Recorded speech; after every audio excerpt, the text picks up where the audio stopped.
South America की एक country है इक्वाडोर, जो कि वर्ल्ड की नंबर 1 प्रोड्यूसर है रोजेज़ की। इस कंट्री का 54% जो एरिया है वो रोजेज़ से भरा हुआ है ना इंटरेस्टिंग फैक्ट। नमस्कार, स्वागत है आप सभी का मेरे चैनल में। वीडियो अगर आपको अच्छी लगे तो लाइक कीजिए, शेयर कीजिए और चैनल को सब्सक्राइब कीजिए।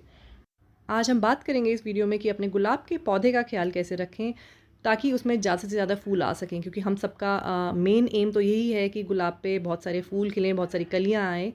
तो कुछ चीज़ें ऐसी हैं जो हमें बहुत अच्छे से ध्यान रखनी है और हमें टाइम टाइम पे फॉलो करनी है, और अगर हम ऐसा करते रहेंगे तो हमारा जो गुलाब का पौधा है वो बहुत हेल्दी रहेगा और बहुत अच्छे से ग्रो भी करेगा। तो शुरुआत करते हैं। सबसे जो पहली चीज़ है वो है वाटरिंग। जैसे कि हम सभी जानते हैं कि गुलाब के फूलों को हमें बहुत ज़्यादा पानी नहीं देना होता है, क्योंकि उससे फिर उनकी जड़ों में प्रॉब्लम आ सकती है, जड़ें गलने लग जाती हैं। तो इसका जो सबसे अच्छा सॉल्यूशन है ना कि वो ये है कि हम एक शेड्यूल फॉलो करें। और जो बेस्ट शेड्यूल है रोज़ेज़ के लिए वो ये है कि हम इसको सुबह-सुबह पानी दें। सुबह-सुबह पानी देने से क्या फ़ायदा है कि जब हम उसमें सुबह पानी दे देंगे तो दिन भर की जो धूप आएगी उसके बाद, तो जो एक्स्ट्रा पानी भी उसकी सॉइल में होगा वो धूप की हेल्प से इवेपोरेट होता रहेगा। तो रात तक आते-आते जो पानी है, जो उसकी मिट्टी है, वो ज़्यादा गीली नहीं रहेगी। तो जितना पानी हमने दिया है और वो सुबह अगर दिया है तो दिन भर में वो पानी जो है वो सन की हेल्प से थोड़ा सा इवेपोरेट होगा और उसकी जड़ में रुकेगा नहीं, तो जड़ उसकी गलेगी नहीं। दूसरी जो सबसे इम्पॉर्टेंट चीज़ है जो हमें समय समय पे करते रहना है वो है डेड हेडिंग। डेड हेडिंग का मतलब है कि जो फूल सूख गए हैं उनको हमें कट कर देना है। अगर हम इसको कट नहीं करेंगे तो क्या होगा कि जो प्लांट है उसकी जो एनर्जी है वो फूल वो लेता रहेगा, और प्लांट को ऐसा लगता है कि अब उसको सीड प्रोड्यूस करने हैं, तो वो अपनी एनर्जी जो है उसी डेड फ्लावर में लगाता रहेगा और प्लांट अच्छे से ग्रो नहीं करेगा। तो इसके लिए हमें जब भी हमें लगे कि ये फूल है वो सूख गया है तो तभी हमें उसकी जो है डेड हेडिंग कर देनी है, उसको मतलब हमें कट कर देना है। तो इससे क्या होगा कि आपका जो फूल है उस पे नई-नई ब्रांचेस फूल नहीं सॉरी पौधा है उस पे नई-नई ब्रांचेस आएँगी, और जितनी नई ब्रांचेस होंगी उतने ही फूल ज़्यादा खिलेंगे। तो ये बहुत ही इम्पोर्टेंट स्टेप है गुलाब की केयर के लिए। नेक्स्ट जो सबसे इम्पॉर्टेंट चीज़ है वो है सनलाइट। गुलाब के पौधे को सनलाइट की बहुत ज़रूरत होती है, इसको सनलाइट बहुत पसंद है।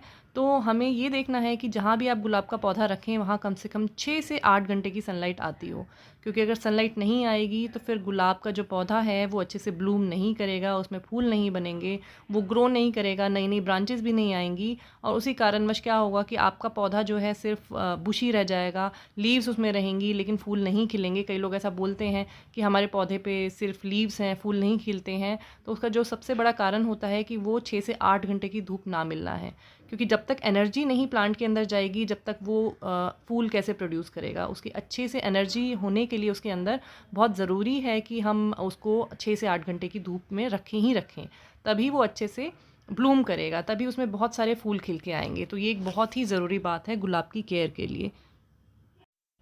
नेक्स्ट जो बहुत एक कॉमन प्रॉब्लम है गुलाब के पौधे के साथ वो है डाई बैक प्रॉब्लम।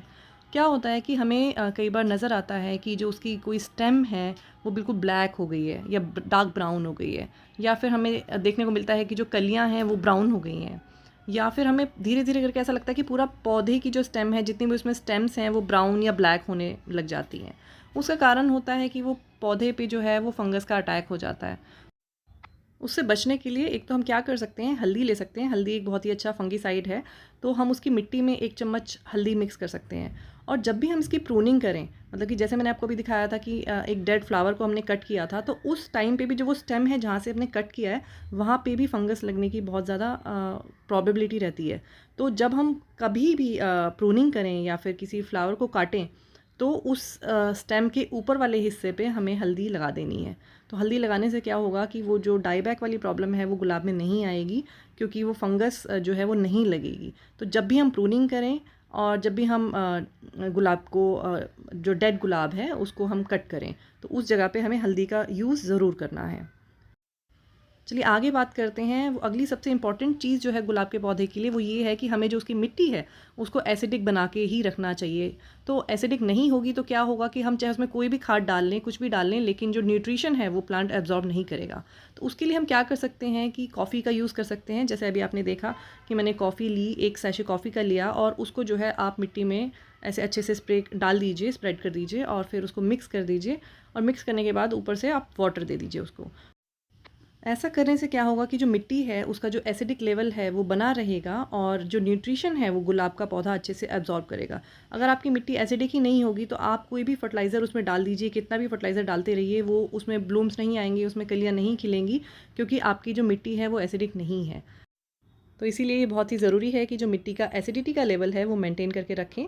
और ये छोटी छोटी सी कुछ चीज़ें हैं जिनका अगर आप ध्यान रखेंगे, आप इन चीज़ों को फॉलो करते रहेंगे, तो आपका जो गुलाब का पौधा है वो ब्लूम करता रहेगा और उसमें बहुत सारे फूल खिलते रहेंगे। तो आज के लिए बस इतना ही। मैं आपसे फिर मिलूँगी एक नई वीडियो के साथ। मुझे आशा है कि आपको ये वीडियो पसंद आया होगा। तो मिलते हैं आपसे नेक्स्ट वीडियो में। तब तक अपना ख्याल रखिए, अपनी फैमिली का भी ख्याल रखिए, and thank you so much for watching this video.